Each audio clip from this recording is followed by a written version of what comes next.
This lesson is about learning how to play any bar chord on the guitar using the A shapes and the E shapes. So there are three things you're going to need to know. Firstly, we need to know the A shape bar chords, both the major and the minor shape. And secondly, we need to know the E shape bar chords, again the major and the minor versions. And lastly, what we need to know are the names of the notes on string 6 and string 5. We only really need to know up to the 7th fret, because what we're going to try and do is play all our chords as low down on the fretboard as possible. That is, as close to the head of the guitar, the tuning pegs, as we can to keep things simple. First thing we want to know is where the bar chords come from. So the A shape and the E shape bar chords come from the open shapes. And what we can do to start practicing is even playing these open shapes using fingers 2, 3, and 4. So as you can see on the screen now, they're initially played with the first, second, and third finger, but when they become bar chords, we're going to play them with fingers 2, 3, and 4. So to make these shapes into bar chords, what we have to do is use the first finger to bar across all the strings in the case of the E shapes, and to bar across 5 strings in the case of the 2 A shapes.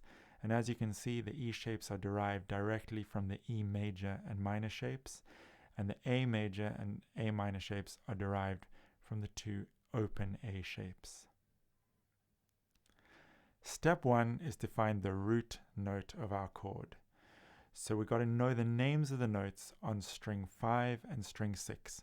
And for now, what we're going to try and do is we're going to find the root note as as low down on the neck as possible. So for example, if we were looking for the note of C, we would choose it on the 5th string rather than on the 6th string, because on the 5th string, C is on the 3rd fret, and on the 6th string, C is on the 8th fret.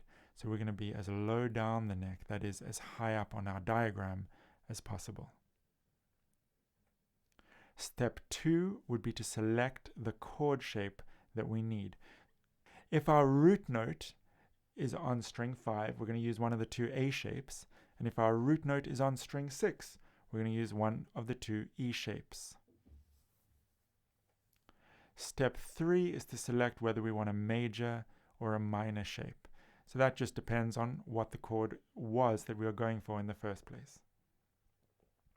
So let's run through it with the example of B minor. B minor is a very common bar chord, and we suggest really the first bar chord that you use.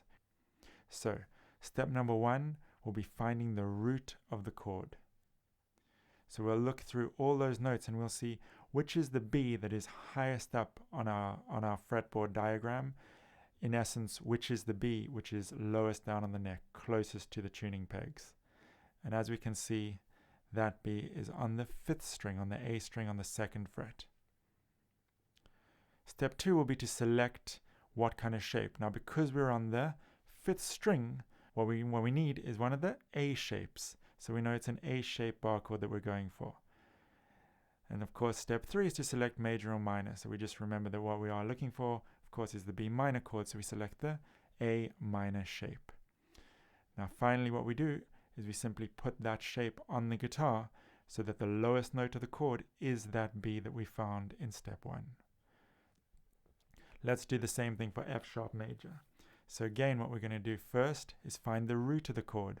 And as we can see, the F sharp is on the 2nd fret of the E string.